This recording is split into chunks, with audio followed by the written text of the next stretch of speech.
Yeah, it's good to be here. It's good to talk to all of you guys, such quality guys in so many different fields. I think that the war room itself is just brilliant for networking. It's good to be, much like says, you can be an expert in one thing and it humbles you. It's like fighting to me. Like, you know, someone like me goes to the fight gym. If you've got a lot of money, it's very hard to get smacked around. So it's good to just embrace that. You know, once you've got staff and things like that, to humble yourself and go back into just a boxing ring, get smacked around by an 18, 19-year-old, it keeps you very much a taste of reality. So I think it's a good thing. But yeah, I'll get into who I am and my own story. I was born in Australia. So I was born in a very small town of a few hundred people. My dad, growing up, was sick. So part of what I do now, I know some of you probably see my YouTube, but part of what I do is a lot of like mentoring advice for guys now. I think that it's very necessary, and part of why I do it, and I get a lot out of it, is because I myself didn't have anyone really to ask questions to when I was growing up. I went to 8 schools. My dad was sick, so he was focused on getting better. He had a bad heart condition for much of my sort of teenage years. So I didn't really have people to ask questions to, much like I played professional Counter-Strike. I didn't have fucking really, I was much a nerd, a fat guy. I didn't have fucking like, you know, the guy that you see today. It took a lot of development to get to that. Back then, you know, those days, there wasn't like a YouTube. It was a lot of just, I got on the bodybuilding forums one day. I was a fat guy and I said, you know, like, I want to get in shape. I want to, you know, lose the fat and just, I think at the time I could do 5 push-ups. You know, I was probably 260. You know, but when you're 260 and you've never been in the gym, it's not like 260 now where you have a frame. But yeah, so I got on the bodybuilding forums. I searched out the advice. I got on MISC back then. So it was just much like 4chan is today. It's sort of people just talking a lot of shit generally, but there was some very good advice there and good advice around training. And once I started getting in the gym, I started training, built that like foundational physique, you know, built out.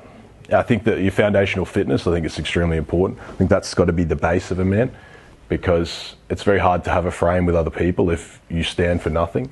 You know, if you can't even do 20 push-ups and then you expect that people are going to treat you with some sort of respect. Men really won't. They'll only respect parts of you, but they won't respect the whole person that's in front of them. But yeah, so I did that myself. And then we moved so much when I was a kid. I was, like I said, I was in 8 schools.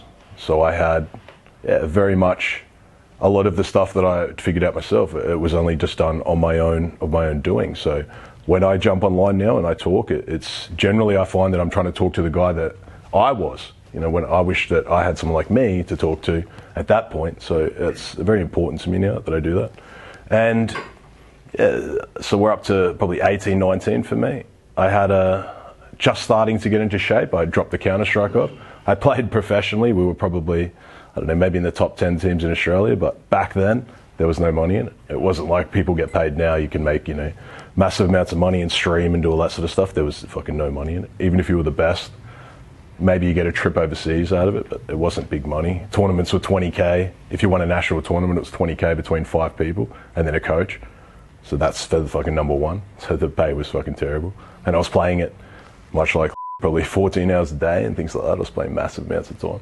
But yeah, I don't regret it, because some of the contacts that I made playing Counter-Strike, you know, it opened me up to new ideas and new things. You know, you get on the chat and talk. And I networked then. You know, I wasn't really networking at school. I was out of school at year 9, so I dropped out at 16, started working.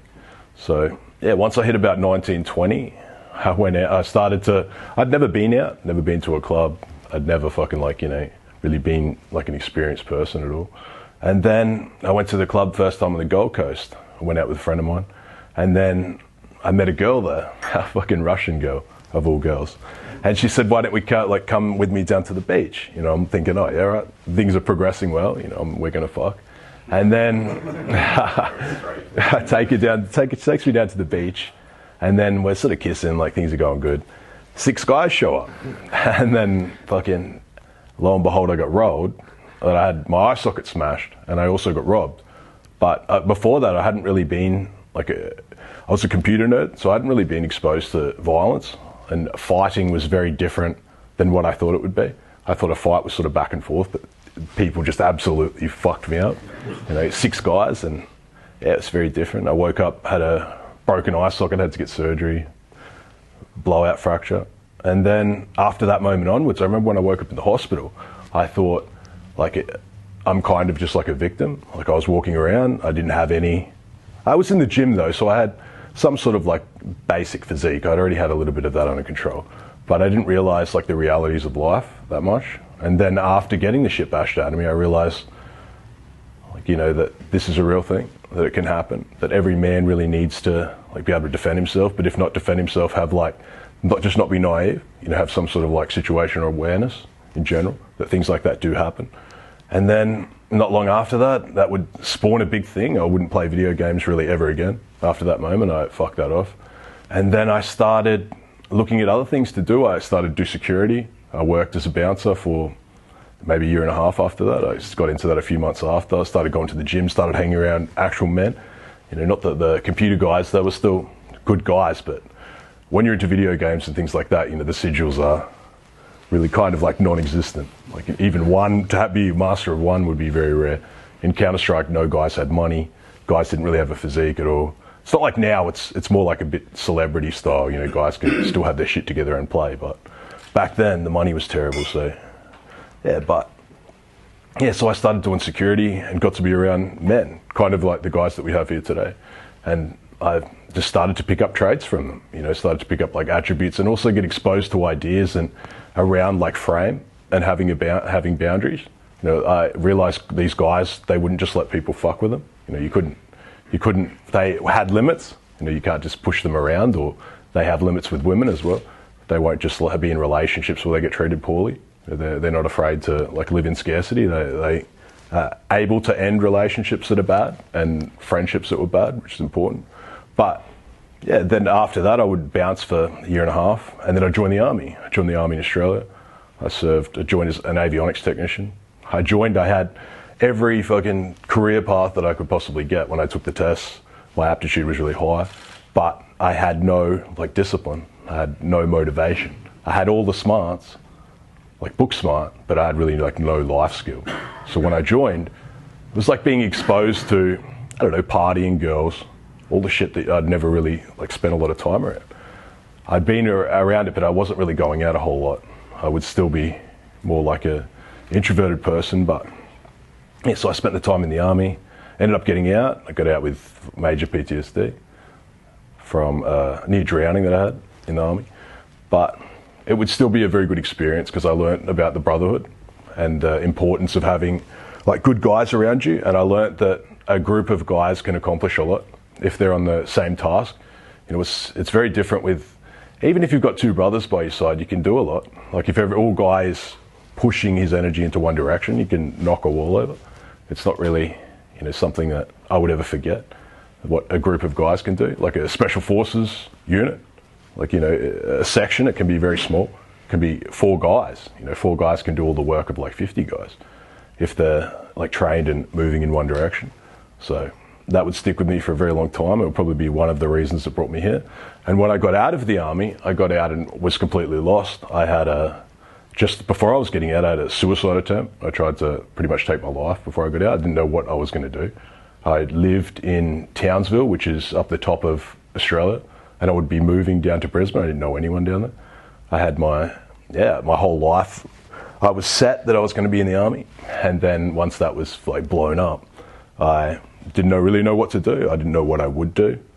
I had thought that I was on great money in the army, and I would find out obviously it wasn't. It was 40k a year Australian, so I thought that was massive money. You know, when you live on base a bit and you get your meals sort of subsidised by the government, like the meals on base and the gyms on base, you don't really spend a lot of money. So it was a good setup for that. But yeah, so when I got out, I was completely lost. I'd get out and go back to Brisbane, finally, after the attempt. And then I just didn't know what I was going to do. And I remember I was probably, a low point there was didn't have anywhere to go. So I went to my mum's, and I was pretty much just sleeping on the floor there. She had a very small house. And I was there for, I think, 4 weeks. And then I finally said, like, I've got to get my shit together. You know, this is bad. This is as bad as it's going to get. You know, I had a little bit of money that they give you when you leave the defense, and that was pretty much like ran out. So I took the last of the money that I had and I went and did a PT course. So I was going to be a personal trainer at the gym. I always loved fitness ever since, I was in my early 20s. I've always trained. And then, I started PTing after I did the course. It was a short course, I think 6 weeks. Started PTing and I was training people and I was good at it. I can train people. It's not very hard to PT face to face. This was kind of before everyone scaled it out and did coaching online. Instagram and that wasn't really a thing. This would be 2011 or 2012. So you had to do it more face to face. But yeah, it's hard to motivate people and kind of bullshit to them for me. It's hard to, people don't really want to train and you have to tell them that results are coming and things like that when they're eating terrible. They don't want to do the hard exercises. I think it would be easy for me to train athletes or someone like that back then. But a lot of the people that have money, they don't really, it was like they didn't really want the results. They just wanted to say they had a PT and train there. So I was getting paid, but it was just trading time for money. I would get, maybe $50 an hour, but I didn't have that many clients. I didn't really like it. I didn't like the bullshitting where you have to tell them that you're still impressed and proud of them and, where they can do heavy weights, but they always want to do like half their max and things like that. It's hard to really push people like that. I like to see them change and get the results. So when they're not disciplined, it's difficult for me. But I'd eventually drop that and I would start selling drugs, which ultimately would end up in prison. But I started that. Life was completely different. I started making real money, massive money. And then, the issue was though, when I was getting out of defense, I was gambling then.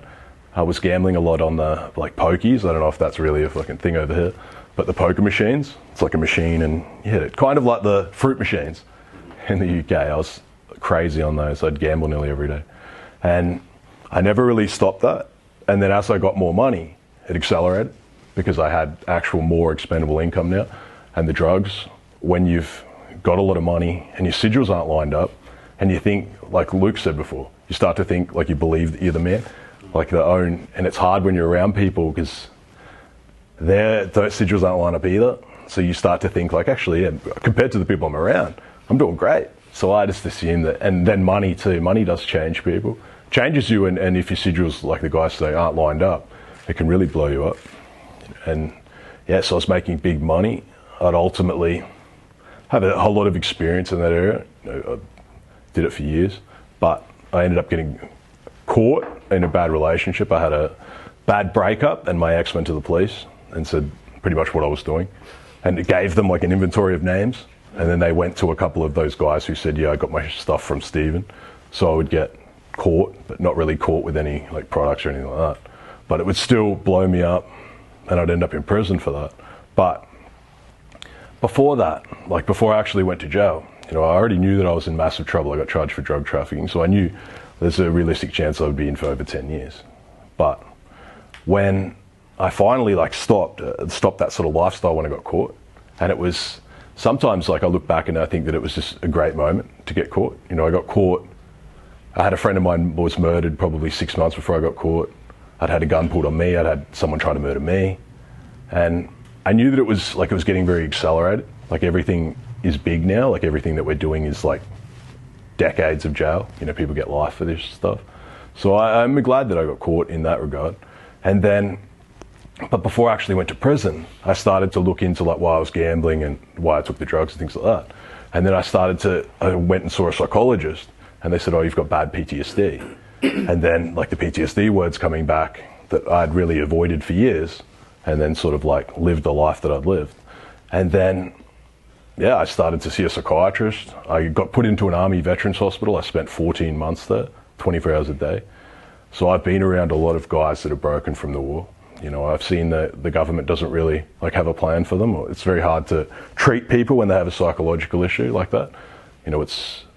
It's easy to, someone breaks their back or they've got shin splints or they've got a heart condition or something like that. You can see it, they can treat it. But a lot of the guys that have bad PTSD from the war, I was realizing they have it's a real social disorder. It starts off with one thing, but then their whole life's just destroyed. They have the bad relationships, they have the bad relationships with their kids, and it's hard for them to talk and communicate. So it kind of gets this very insidious problem. So I do understand that. I think the DVA, Department of Veteran Affairs in Australia, they do a good job. I think it's better than the VA in the US. but they have, DVA obviously has less soldiers to treat, so they probably have a bigger budget. But yeah, so I learned a lot about guys and their issues.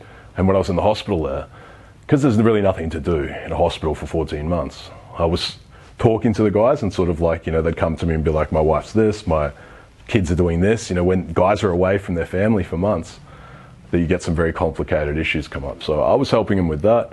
And it passed the time, I'd spend 14 months there. I'd end up going to prison straight after from the hospital. I went there, I was in prison for nearly 2 years. But yeah, prison itself it's not the prison that's hard. Like, it's not actually like being around guys that are dangerous, that's scary. Like, that's not the hard thing. It's kind of like, it's the confinement. It's like a part of you just dies because you're in like it's like the bird locked in the cage.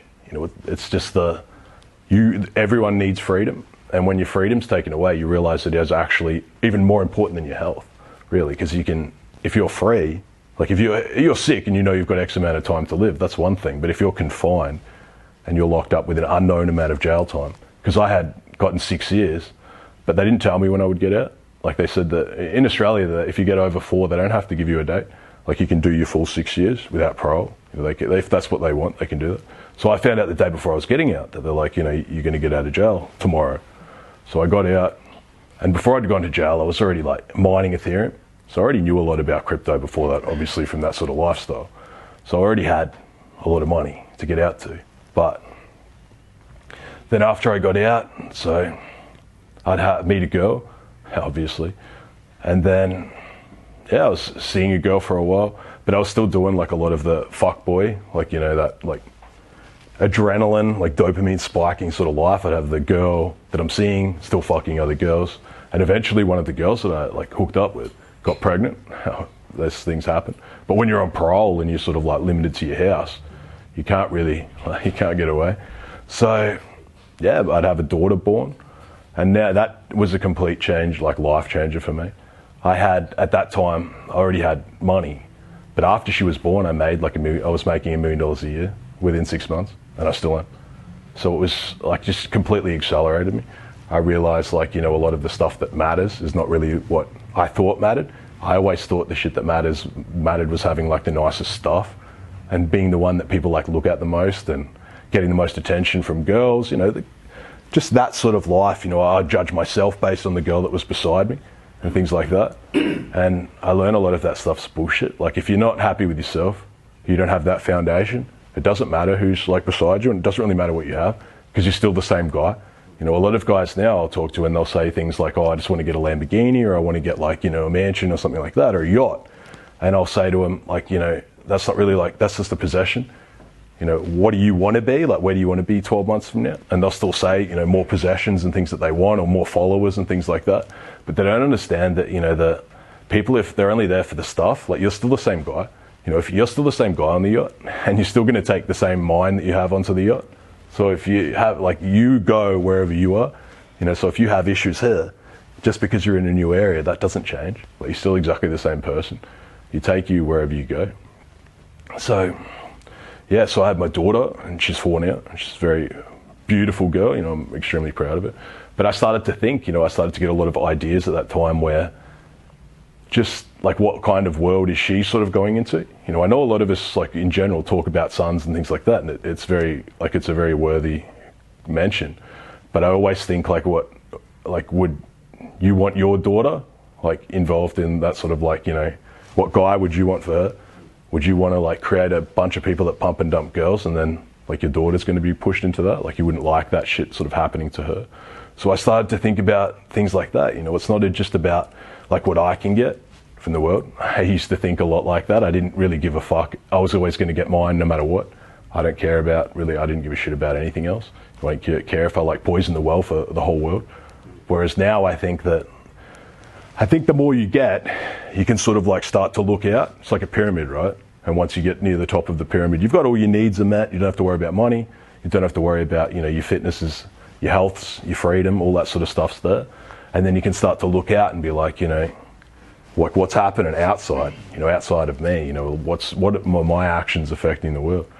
And I think that, yeah, it's very important to do that. And I notice the war room itself, I think that it's like the changes and stuff, I think in partly they are great. I think that you have to think about, like, the higher the group gets, you have to start looking out at the world and being like, you know, what am I, like, having an impact? Am I having an impact in, like, a negative way that's gonna fucking, like, you know, create a generation of fuckboys that have sons that don't know fucking anything, or have sons that, like, they don't even fucking, like, relate to or see? That's garbage. But because I think feminism itself is a disaster, but that sort of thinking as well, it's like a reverse feminism. You know, you just have kids that are just completely without a compass, and they're not going to fucking do anything, like they're going to be nothing. And yeah, so after that, I'd start a crypto fund. I started a crypto fund in 2017 with some of the guys that I knew before I went to jail. We started a fund based out of Hong Kong, just an entity there, who did very well. We caught the 2017 ICO run. We caught about half of it, and then it ran up to the end of 2018. But eventually I got cancelled.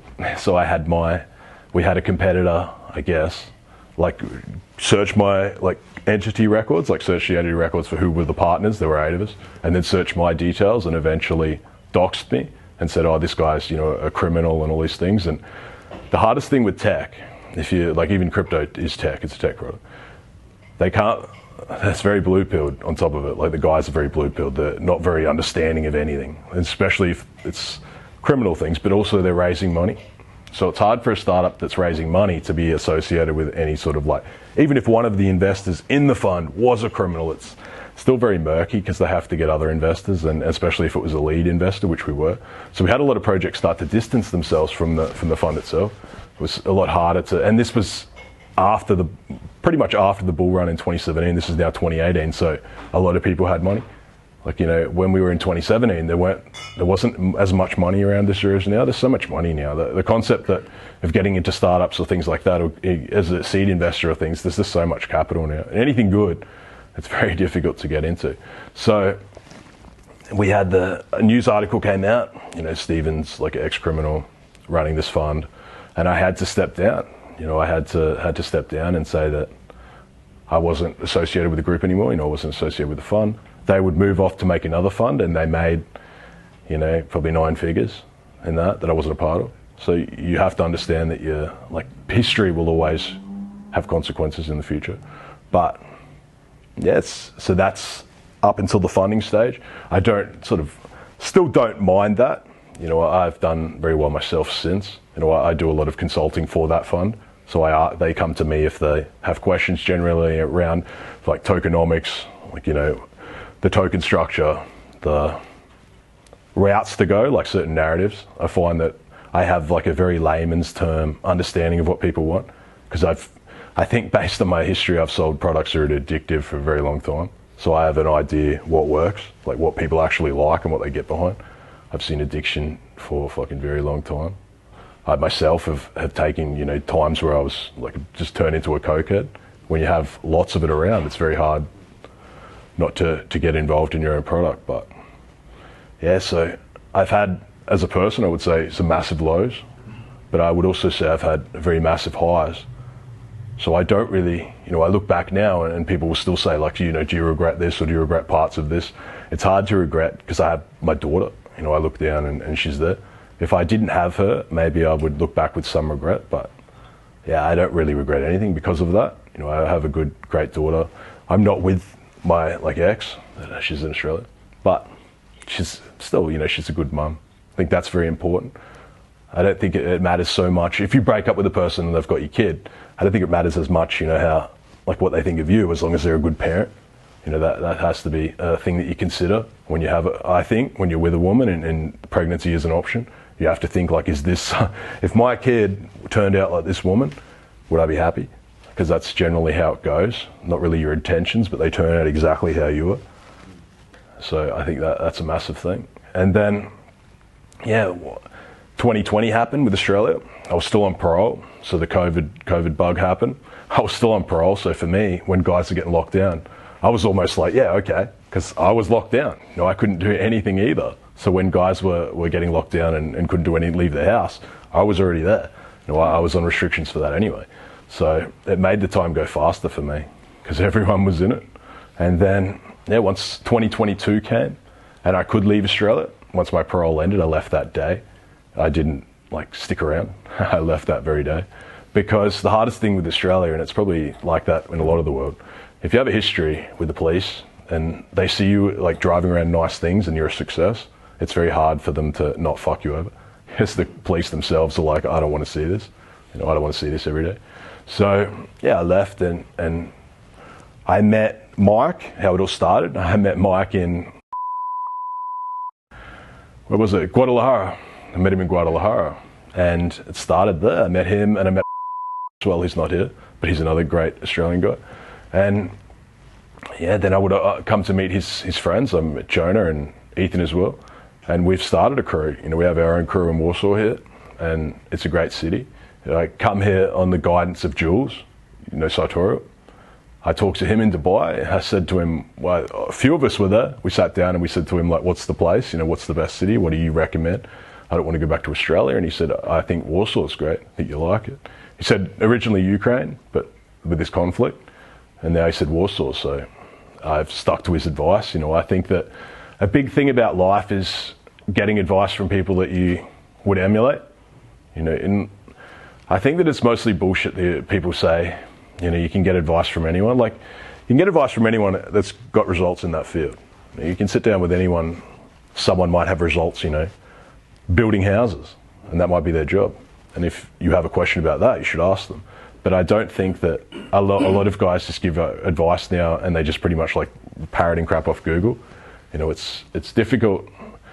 It can line you up for failure if it's not like lived experience, because the actual life and things that happen, the things that can happen, can be completely different to something that you just read on Google. The pitfalls and things that can happen can be drastic. But yeah, so the organisation itself, like the War Room, it's been great for me. I think that when I left the army, I got into that sort of life that I got into, and that was much for the brotherhood. I had a very good brother that me and him did like everything together. Like he'd like sleep downstairs, I'd be upstairs, and then we just had to spend the whole day together. And then, going out doing things, and it was great. I always like to have someone that like they have your back, like no matter what, and someone who's proven, not they're battle tested. They're not just saying they're with you in the good times, because that's I think the hardest thing too. Once you become successful, everyone wants to sit there and drink champagne. Why wouldn't they? But how do you know like what you're dealing with? Like, you haven't struggled together, you haven't seen the person like at a breaking point. You don't know the real person, because everyone wants to sit there, when the sun's shining and everything's good. But yeah, so it's hard with the value now. I know for the same for a lot of you guys. Like, as the value gets higher, it's hard to find a fair value exchange with things. Not so much with interactions with other men, but it can be the same with women. If you're providing X amount of value, if she's around you, she's getting access to all these experiences that are just fun, because you're doing it, so to bring her is nothing. If you go to dinner, to bring her to dinner in a nice restaurant, it doesn't really change much. If you're at a table ordering bottles, to have her drinking like 3 glasses of wine, it doesn't change it. So she does get a lot of value, and it's hard to find that match. But that's a thing that I'm experiencing myself and moving through. But what I do now, I still advise funds for crypto, like startups. Still advise my old fund that we ran together. And I still get paid very good. I generally have good eyes on the market. I get very good advice from the guys that I used to work with. They watch it every second, like an autistic level. So it's been great for me. It's been a great market. I think crypto is brilliant. I was a guy that knew about it when Silk Road was I knew about it when Bitcoin was like, maybe $100 or less. I knew guys that were using it then, but I didn't know about it like at a deep level until probably it was about 800 or something like that, but it's still under $1,000. Ethereum was $10 or something. But yeah, it's been a brilliant market. I only learned about crypto because I was actually doing like a deal. So I was going to meet this kid, and we met him I met him at the penthouse, and I only met him because a friend of mine said that was meant to meet him to do the like drop off. I would never usually do that shit. And then he said that like you should talk to this guy, but don't talk to him long, because he's like at an autistic level. Like, he'll just keep talking. He doesn't know boundaries. He doesn't know when to shut up. It can be difficult to get him to stop talking. But And I'm like, how does this kid have, you know, the penthouse at Circle on the Gold Coast? You know, how does he live there? It's like 10K a week or something like that. So it's like, how's this possible? He must just be a rich kid, you know, must have rich parents. But maybe they have shit. So I'm going to go down and talk to him. And then I went and talked to him. He's fighting with his girlfriend. So he wanted to talk, of course, a lot more. And at that point, I dealt with a lot of women's bullshit. So I already knew how to talk to him about the issues that he was having, which were, in the end, pretty minor. He'd just been caught messaging girls. So that's part of the game, right? And then we have a talk, and then I ask him, how do you have so much money? Like, how do you have all this shit? And then he starts talking about Bitcoin and telling me that he used to run a casino, that he actually won off a guy playing RuneScape. And he actually run a casino that he started running when Bitcoin was like $10. And then, yeah, it's obviously accumulated massive amounts of Bitcoin. He told me he had 50 million worth. I don't doubt it. He was very rich. But he also had a fiending drug habit for anything that he could get. You know, and the people around him, he didn't have his sigils in line. He had people around him that were just using him. He was in early 20s and tiny, like, you know, it wasn't in the gym, drugs, unlimited money. And that's when I also learned again that money can be it's a multiplier, right? So it can multiply the inadequacies. It's just puts a blaring light on, like, that he doesn't have his shit together. And the people that are around him only around him for the money. They weren't around him to, you know, build him up or get anything off him. So when people are around you for the money, girls as well, it's in their best interest that you stay, like, not really building your own value beyond just having money, because then they try to, like, it's like a parasitic thing. They try to isolate that person and just so they only give them money. It's quite a sickening thing. I've seen that in the army hospital. I used to see it with guys, like their wives would come in. I'd see guys in the army hospital and their wife would come in once a week, take their card, go to the ATM, which was in the hospital, empty their account, and then give them the card back. So I've seen a lot of shit like that with women. And I learnt then, or I already had learnt before that, the value of having a good woman, but a bad woman can really fuck you up. And I think a lot of what's happened now is, it's not so much that the women are changing, but also the laws obviously are changing too. And they're sort of getting indoctrinated to be fearful and, you know, think only for themselves. But I think a lot of society is like that. But a lot of the stuff has changed where obviously you can't even have an opinion too much. You know, like I've got TikTok now, and if I jump on TikTok and have opinions about feminism or anything, I get striked straight away. You can't have, you know, a big opinion of things. And I think that's going to become more of a thing. So all of us, we need to, like, adapt to that. In this safe spot together, like, we're all brothers, we're all, you know, loyal. We're not going to run around and talk about it. But outside of this, like, when you're interacting with other people, you know, back in sort of clown world, you have to learn to put on, like, a bit of a, like, poker face, something like that. Because running around and giving your ideas, even if they are true, it can really damage you, like, in the future. I think it's going to be much more of a thing. And it's going to really, because these women and things like that are getting these degrees, and these other guys, they're going to be in leadership roles, like, it's inevitable, right? They're going to be not more qualified, but more qualified on paper. So they're going to be getting higher and higher. And if you've got a controversial opinion, it's going to really, like, stifle you. And these controversial opinions, it's not just you, it's going to be your kids that have to inherit them. You know, if they think, oh, my dad was, like, saying all these things online, it's not going to be you that's fucked, it's going to be them. Because in the future, it's going to be a lot harder to get away from that sort of thing. You know, we've got CBDCs coming, we've got this mass censorship, which is already here, right? And it's only going to get worse.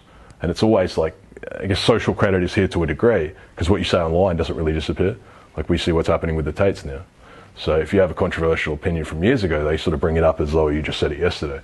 And people don't really forgive. Like, you know, I have a criminal record and people still, only 10 or 7 or 8 years ago, people still bring it up like it was yesterday. So you have to expect that. You have to expect that, you know, your, like, victories or, like, things that you do that are right, they're not really, they're nothing. But then if you do anything wrong, like, you know, it's never going to leave you. It's always going to stick around. So I think as a rule for guys too, I think if you do good things, they need to be done publicly. As much as it's, like, we don't like to do that, you know, you give to charity and then you, like, promote it. It seems so unnecessary and, like, you know, narcissistic, but that's the game now. Because anything that you do, if you go to court for anything, could just be like a frivolous lawsuit. They bring up all your bad shit, and you don't really document the good things that you do. So you don't have any, like, the bad's here, and the good is just nothing. And you would just say, oh, I did this, it doesn't really matter. And what you say if you go to court, that doesn't mean anything. It's only what, like, you can prove.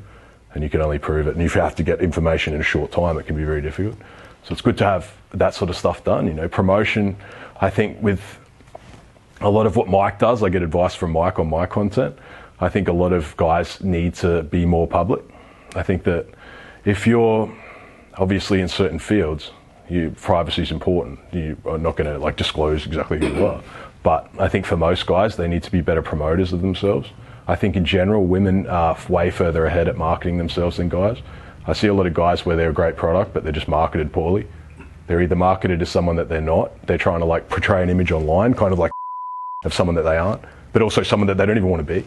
You know, they don't even, I see guys where they'll tell me, oh yeah, I'm trying to like find a wife, you know, a partner that I want. And then their Instagram's just fuckboy. You know, it only like if you're posting shit in jets and shit like that, you're only going to get a very specific girl.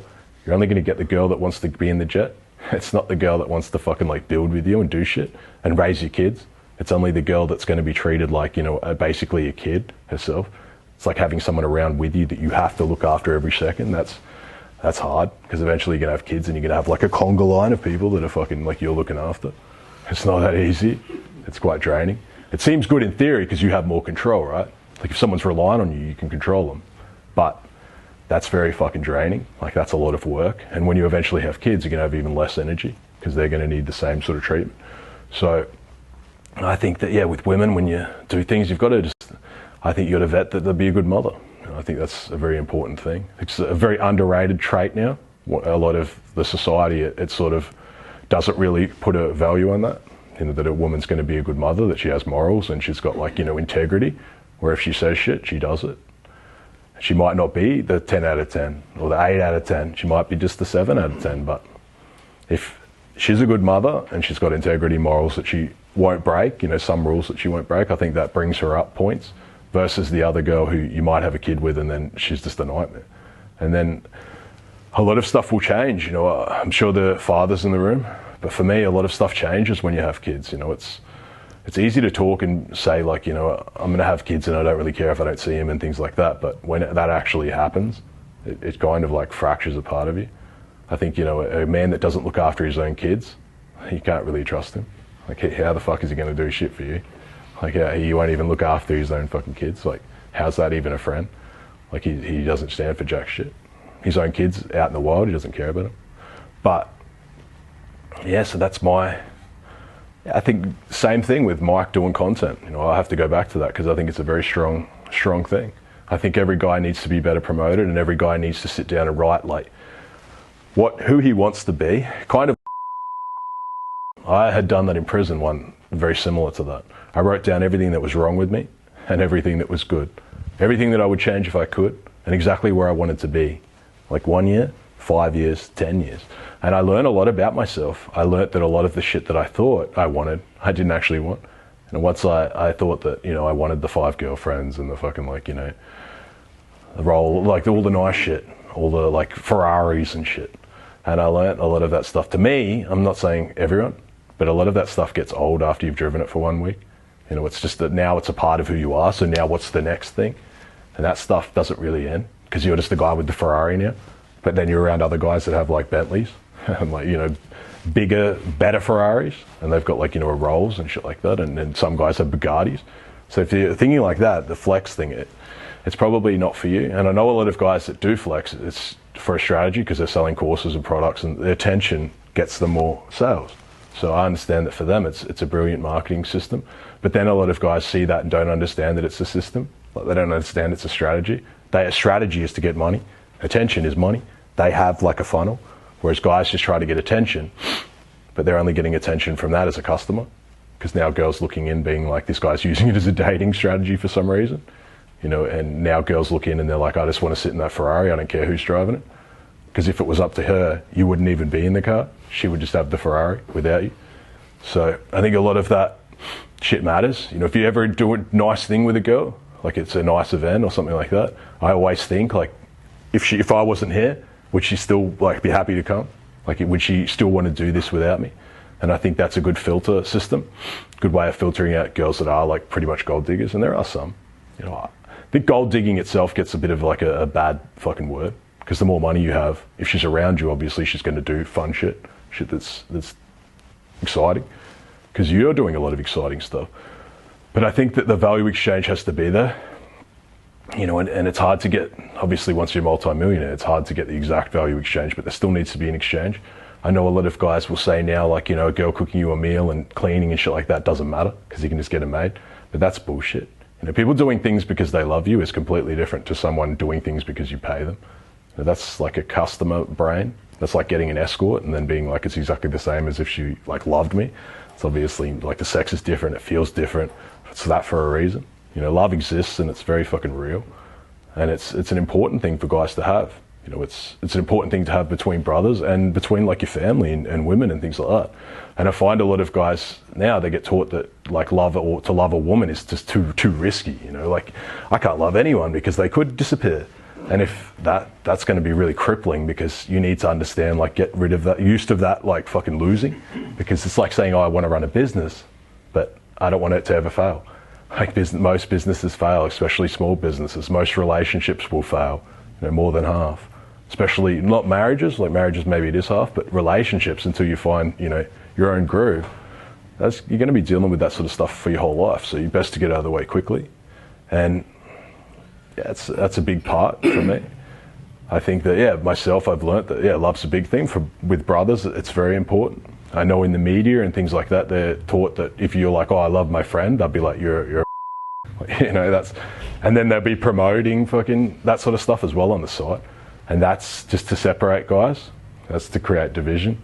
It's not a bad thing to, you know, love a friend. That's like, if you care about them, you're showing them an element of love, because that means that you want them to win as well. You know, it's not as exciting for you if you win. Sometimes it's harder to be like the guy that is on the sidelines for the moment. You know, you're watching your brother win, you're just like, that's when you're a good friend, because you can watch it and you don't sit there and be like, when's it my time? Or like, you know, you're envious of their results, or you're like, they don't deserve their results. Sometimes you have to be on the sidelines. And I've said it before, like, you know, it's like playing gridiron. And it's the guy who runs the ball up and gets the touchdown. Everyone fucking like puts him on their shoulders and everyone loves the guy. But if you were just blocking and you were just taking the hits the whole way up the field and you were like laying in the mud, you have to understand that none of it was possible without you. Like, you've played your part. And sometimes for guys, that is your job. You know, it's not about being the man, like being number one. Some guys are the man and some aren't. Like, you know, you can go in a room and if you just think you're the man in every room, you're going to be like staying in very small rooms. You know, when I was doing my lifestyle that I was doing, I used to call myself the boss. Everyone would call me the boss. You know, the boss is doing this. Of course, because I had money and drugs. If you have money and drugs, there is no greater fucking aphrodisiac. But yeah, so it wasn't until I sort of like got away from that lifestyle and started to hang around with guys that I let that nickname die out, because it's dumb. Like, you know, if I go to rooms and I'm like, I'm the boss, it's not true. You know, you have to get a level of self-awareness, because there are people above you. And yeah, with self-awareness for guys, I drum on about that a lot. It's a big thing. You know, you have to know where you stand in a room and like what people like about you and what they value and like what you have to add to the conversation, and also what you're there to gain. You know, what your weaknesses are. Some guys don't know themselves that well. They don't know, like, even if they've got a boss or they're employed or something like that, they don't understand the attributes they have that the boss really fucking values and the things that they can ask for a promotion based on. You know, they don't understand, you know, their own strengths. And it's important to lean into your strengths, and then also your weaknesses if you can build them up. Some weaknesses you can't build up. You know, you only have the genetic structure that you have. You can build it up maybe to a small degree, but it's best to make your strengths astronomical than it is to spend so much time building up massive weaknesses. You can get them to a point and then you sort of cut it off. Because a lot of guys that are great, you'll find are great at one thing, and then they build up the other things as well around it. A lot of guys won't do that, obviously, outside of this room. In clown world, they're sort of just, I'm the guy who's known as a rich guy, and that's fine for them. They don't need the rest. But here, you can be rich, but then you can now expand the rest. The thing with money too, you can learn things fast.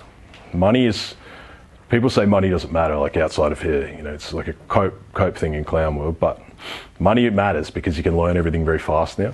And you can buy time and you can buy the best instruction, so you can get around things a lot faster. So money, it's just a tool. You know, it's not a fucking identity that you're some money man. It's just a tool to give yourself a good life, have a good family, look after the people you care about, and be able to take time. Like I can get on and do my podcast, things like that, and I can take a couple of hours out of the day. You know, it doesn't really matter. Like I don't get paid for it, but it doesn't really matter. You know, I enjoy it, and it's nice to give back to a point. You know, it's nice to talk too, because it clears your own thoughts. You know, it can give you clarity on an idea that you've had. You know, it's almost like writing. You know, some people journal and do things like that, but for some, you know, making content, it will be like, I'm not going to say therapeutic, but good for the connection to themselves. I find that in society today, there's a lot of disconnect between like their brain and their body. They have like it's very distracted, right? They're not really tapped into themselves internally, so they don't even really know what they want or who they are. And then they try to stuff it with material goods like that whole. And material goods, they're not like, you know, it's nice to have nice things and you know, it gets you attention and things like that, but it's just another tool. It's not like, you know, your identity is that you have a Ferrari. Like that's nothing, that's shit. Just known for having a good, like anyone can have that if they work. But yeah, so my crew was definitely a fucking big strong point of mine. You know, I have very good friends. I have friends that are masters in like probably one or two specific areas, certainly above me in some areas. And it's good, you know, I think that it's very true that iron sharpens iron. I sort of learnt that in the army, and I think it's a very true thing. You know, you have to still be around brothers. Sometimes you get in a relationship or something and you're just around your girl all the time, and that can send you to like a spiral down. You know, you'll find that your productivity will lower. If you're with a girl every day, it's probably going to drop your performance, but also the other like sigils are going to get a bit fucked up because you're content, right? You know, you got your girl there, you still make money, but I think it's very true, like they do start to lose. Like if you're working from home and your girl's there all the time and she just sees you crowded over a laptop, she's going to be like, well, the mystery's gone. Like I know what this guy does, I know what he's doing during the day, it's not that exciting. The mind itself is always like the best writer. You know, it's always going to, what they think and how they interpret things, it's going to be much more exciting than what you tell them. So you always have to leave an element of mystery, much like in that say. And yeah, if there's any questions, I'd say questions around like money, macro, finance. I think that's the best ones, but question around women, I don't mind. Yep. I'll go first. There's an amazing story and the language about you and everything else. You forgot to mention when you bought such a shoe. Where or when? I told you a whole timeline, but you missed that. A few years. I've had them years now. I got them in Singapore. They're fucking beautiful shoes.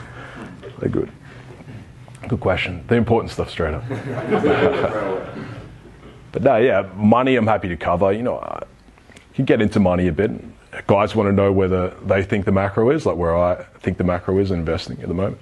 I think that with crypto in general, I think that there's definitely an above 50% chance that it's bottomed overall. I think that guys that think that there's going to be, you know, a small rate rises in the next, you know, few months is going to completely crash the market, you know, beyond what we've had when we've had 3 Arrows, FTX, what else, Celsius, Luna, BlockFi, Genesis all blow up, and the market still was at 15, 16K. Like, I don't know what else is going to like kill the market, just sucking liquidity out. I don't think that's enough. I think that was the like capitulatory bottom. I think that we may retest like 18, 20K, it's still possible, but I think the lows are in for the cycle, especially now that we're holding above the last cycle highs, which is what, 19.5, or the psychological support of 20K. I think that it's very more than not, especially now I saw that the Mt. Gox distributions are, I think, 33% or something are taking it in Bitcoin, which means that they're going to be, they can still sell, but it's less likely that they'll sell. It's good news for the market. I think that can create further delays as well. So I think that the odds that the cycle has bottomed is probably quite good. I think that the odds that stocks have bottomed is much the same to me. I don't think that we're in a bull market and we're going to go back to the highs or something like that. I always said that I thought this year would be like a consolidation year. I think that we can easily, like, you know, I don't think we'll test the lows or sweep the lows again, but I think that, you know, we can still have a crab market of 10, 20%, especially on your favorite stocks. I think that's very, very possible, more down. But the thing, why I think the market's bottom, there's just so much money. Like, there's so much money in the world. And with you're an investment fund manager, you don't really want your client to take their money at the market, because then you only get paid for what you have. You know, it's like you can take like an interest, like you take a part of their interest, but also a commission on how much you have on your book. You know, you get paid more to keep your clients. Everyone's incentivized for guys to keep their money in the market. It's not like the dot-com boom where people say, oh, but the dot-com boom and bust happened so drastically because back then there wasn't like the internet like it is today. Someone couldn't just jump on Binance and dump their Bitcoin. It's very slow. Like it's a process. They have to call a broker and do a bunch of shit. It can take, and the information was terrible. It's not like now where you can get information quickly and it's quite high quality information. So crashes happen, like COVID, right? The COVID crash happened because the quality of information was low. No one knew exactly. Fear and unknown is worse than fear. The unknown, like it's bad, but you don't know how bad it is. Like, an asteroid's going to hit the Earth, but you don't know where or when. It's just going to happen sometime this year. That would keep the markets down a lot, versus if the asteroid just hit and one country was nuked and then the market would recover. That's just the way that the world works. It's that uncertainty, because people think, I'm not going to buy, I'm not going to invest, and the market's going down. They think, I'll wait. So the buying liquidity dries up, and then that's how you can get the massive crashes, kind of like happened in the COVID crash. The COVID crash, it happens every decade, it seems to. I think that as time goes on, it may be less likely to happen. The liquidity, like the order book is getting more dense. Liquidity is a lot more than it used to be. But yeah, happy to answer any questions. What's your take? I'd be interested to hear on the introduction of the central bank digital currencies and how it will impact both the crypto market as it currently stands, but also society as a whole, the interact with finance, the way that we're monitored. I think that it's just the natural progression of fiat. Like fiat itself, if you have boards of cash, especially with inflation the way it is, like if you try to hide $1 million, it's not that easy. And inflation's crazy. 50 years ago, if you wanted to hide $1 million, that was a ton of money. To hide 100K is great. It's a lot easier to do that. But now you need more and more money because it means it's worth less and less. So I think that it's just the natural progression of money. I think it's the natural progression of censorship. I think that ultimately what you say, if you're jumping online having controversial opinions, it can affect your standing, social standing, which will affect. I don't think it will affect at the beginning, they won't just penalise you monetary, but I think that it will give you bad access to rates. I don't think that they'll give you mortgages. I think that if you're a controversial figure, they'll fuck you around with finance. You'll be on a completely different rate and they won't have to tell you why. There'll be other things. They can put a time decay on your money so that you have to spend X amount. Otherwise, you get penalised, it goes down. I think that the CBDC just merges the banks and the Fed, but I think that they've been merged secretly for a very long time. They've been bailing each other out for a very long time. I think that banks in general, they're not really needed, once CBDCs come out, but I think that the governments will keep them around because they're the fall guy. Banks can fall and boom and bust. You need that cat's paw, because if people will then directly blame the government for all this shit. Whereas I think that's much of what banking is now. I think banking itself is pretty much digital, right? No one really can get cash. If you go to a bank and say, give me 10K, it's even 10K, they're going to make it very difficult for you to get that sort of cash. I think CBDCs in crypto, I think you'll see what we are seeing now. I hope that wasn't the case, but a lot of the stable coins, I'm not saying they'll exit scam and that they'll go to zero, but I think a lot of them will be cease to exist and they'll run CBDC pairings. I think that makes the most sense. I think Tether and things like that, I'm not saying that they'll exit scam or anything. I still have faith in Tether, but I do think that they'll ultimately be ran out. They'll have to disappear. So sort of substitutes it. I think so. I think eventually, within 5 years. I've seen USDC has I think BlackRock and things like that managing their money, so I guess they have the most credible people with them. I think Tether itself has, I think they've been very reliable, but they have the least credibility in the space, and they've already made their money. I think if they get an opportunity and they have to, it's just hard now with the US. You can do a lot of things, but you can't fuck around with the States. You can't fuck around with the people there, or sell them financial products that you're not qualified to sell them. They will find you. It doesn't matter. The world's small now. To think that you can just live in some country that's not going to extradite you if you've made millions and millions and it's worth them getting you. Sure. That's not really a thing anymore. I think that countries that wouldn't extradite you will just extort you. That's the thing. That's the beauty of people think they leave for. I've known many guys that have moved to countries that don't extradite, but then they just get extorted by the government. Otherwise, they'll lock them up or send them. So it's easy to just get fucked either way. So that's what I think will happen with CBDCs. I don't think that it's good, but I also don't think that it's not inevitable. that's coming, and it's coming with more social restrictions. Like when you control someone's money, you can do really anything to them. You know, you saw that with COVID. Like people were fearful to lose their jobs, so they could get them to do shit that they didn't really want to do. And also you see how just fear, right? Like just people want to keep the system going. The people are almost incentivized to keep it going now. So that's my take. Did you have a question? Sure. Yeah. What was it that Jules told you about Warsaw, and then what have you found since your time living here? And then the third part, you guys talked about like the crew. Mike has been sharing that with me privately as well. How have you created your living situation? Yeah, what Jules told me about Warsaw is he said it's a beautiful place. It's got a lot of culture. He said that I'd like it because I come from Australia, so it's, I don't know, I was coming from a city that was maybe a few times bigger than this, but not massive. I wasn't coming from Sydney or something like that. He said that the women are good, like pleasant. There's not a lot of like, I don't know, radical feminization here. It doesn't seem that it's really like swept through. I think that you have to, I don't really like that. You know, I don't like like, you know, where you turn the radio on and it's just all like fear propaganda. Like here, you'll go to a coffee shop, I've said it before, you go to a coffee shop and they'll have like love songs and things like that on in the taxi. It's all like pleasant music. It's not like, you know, gangster rap or like, you know, women need to twerk and all this shit.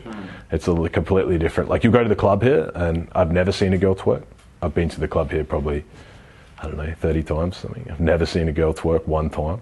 You know, it's not really a thing here. It's not that like degeneracy that it is in other countries, where it's like encouraging women to just sexualize themselves completely and just be a sex object for guys. But then I've obviously monetized it and like, you know, made it a thing, but it's still not good for themselves. Like it's not good for the long term. But, and then part of the crew that's great, yeah, it's just the group. Just the group, we always have each other's backs. You know, you've got guys that push you to do things because they're doing things. We went to the fight night at, what was it? Prague. We went to see the fight event and seeing the guys like Ethan and fought. So then I saw them fight and now I have to like go fight at the next one. It's just the way that it goes. You know, you can't be the only one that hasn't done something. You know, once you see people do things, you're like, I don't want to be left out. I don't want to be the one that hasn't experienced that. So now I'll do it. You know, I think that you've got to have a crew that brings the best of like your attributes out. But also it's just good to have people that like want to do things, fun things, good people in the same field, like similar fields. We can help each other. I think every guy needs like a brotherhood around him. And yeah, it's just good to have each other's back. And it's good that they're Australian as well. So it's, except for Mike's the resident Australian, he's been around us that much that he fits in. So it's, yeah, the same sort of culture, same sort of attitudes. It's just good. And then Warsaw itself, you go around, there's a lot of people speak English here. So yeah, it's got a lot of good qualities, so I really like it. Nice. And the living situation, how have you set that up? Because you're with somebody, correct? You're dating? Yeah, I've got a girl that I'm seeing now. I'm not living with her. Yeah, I have. So the question, like, you have like a G house that? No, I do like that. I live in the same building as Mike, okay. And then the other guys live together. So I think that the G house concept's very good. If you live in the same apartment building or something like that, or you're very close, it's kind of similar. Like we can see each other. We do like podcasts and things, talk. It's spitball ideas. I think it's very important, and it's easy with a guy, especially when you're busy, right? Like you can just lose track of your friendship circle. You know, you still talk online and do things like that, but I think it's that face-to-face, like say that in real life experiences that, I don't know, you can look at a guy and be like, there are parts of him that I like want for myself. I think that's very important. I think that it's like anything, like, you know, you can look at Lamborghini videos online forever, but until you sit in one, it's a completely different feeling. I think that feeling itself, like the feelings of being where you want to be, accelerates you in a lot of areas. I think that's very important. So that's my take on that one. Is there in crypto any emerging markets that you think might be worth keeping an eye on? So in terms of, like AI coins kind of rallied pretty. Yeah, I saw that. Yeah. Yeah, and so is there any markets that you think it's worth keeping an eye on before the next bull run? Yeah, I think that AI in general, I think that what we're seeing now is like it's just like a pre-pump. I'm not saying these coins because a lot of them are just like worthless. They have no real use in AI at all. I see a lot of these like, even like, these AI editors and things like that, it's not like real true AI. There's still a lot of human work being done behind the scenes. But I do think like we're getting like a glimpse into, I think AI will be like crypto when Bitcoin was like 1 cent. I think AI, like whoever gets AI right, or whoever gets like, the Google or I don't know, maybe Amazon build a competitor or something, they have enough money. Whoever gets it right will be like the most powerful person in the world, but they'll also become the richest, right? Because there's just so much value that it steals, and the value never like disappears. With automation or AI or things like that, the value that it from the industries that it takes, like its value is never like destroyed. It just moves from those areas into that. It's replace a lot of jobs. Like a lot of things. Automation will be another one. I think AI coins will be big. I think that getting into like earlier ones, I don't think the ones that are here hot now will be around when AI is a thing. I think AI will be a thing. It's still just a guess, but maybe like 5 years from now for me. I think that's when it'll start to look like it's a thing. And those markets, I think that AI, like VR, I think AI, VR, metaverse, I think that will be massive. I think there'll be massive things. I think Meta itself, the stock, I think that will have. I'm very like people think that it's going to zero. I don't believe that. I think they're just way ahead of their time. It's like having an idea that you can't make money on now, but you're monopolizing that idea, and then when things turn, you have a lot of market share because they have a lot of users that they can push into that product. So I do think that Meta itself will be outstanding. I think that's 3 fields, and then automation once that's the thing. Hey, mate. All right, so this is the most important question of the evening. Are you a Bitcoin maxi? No. I do love Bitcoin. I think that it's a great product. I think that Bitcoin is like crypto. I think if Bitcoin itself died or something happened and it like fundamentally was flawed, Satoshi moved his coins or like, the network had some massive hack, I think that it would be very damaging to the whole like ecosystem. I think Bitcoin itself is Bitcoin itself is number 1 to me, Ethereum's 2. But without Bitcoin, like none of it was possible. But I think that things progress. I think Bitcoin itself is like, it's the store of value. I think that it's programmable money. I think that it's like gold to a degree, like digital gold. I know people don't really like to hear that, but it's scarce. It's artificially scarce. It's not like gold. You can't tell how much is out of the ground. You can't really tell how much is in circulation. You don't really know. Like they could just say that they're inflating it at 2%, but actually be inflating it at 10%. Like no one can see exactly what happens. You don't sit at the mine and like tick. But with Bitcoin, it's very transparent. It's set. You can predict, like that's very important to be able to predict like, the inflation changes and see the updates and things like that. I think Bitcoin itself I think that it's still going to have a massive future. I think that it's very hard to justify buying in like 20 odd K, but I think that it will have a big future. I think Ethereum I'm more bullish on just because it's deflationary now, or it's very near deflationary. I think in a bull market it'll be very deflationary. So I think we haven't really seen a deflationary asset. Like it's not really been a thing. Silver is deflationary to a point in that silver's destroyed, but there is a lot of silver, whereas Ethereum's capped and now it's deflating from there. So it's like, there's only a set amount and it has utility. So I think that I'm more bullish on Ethereum.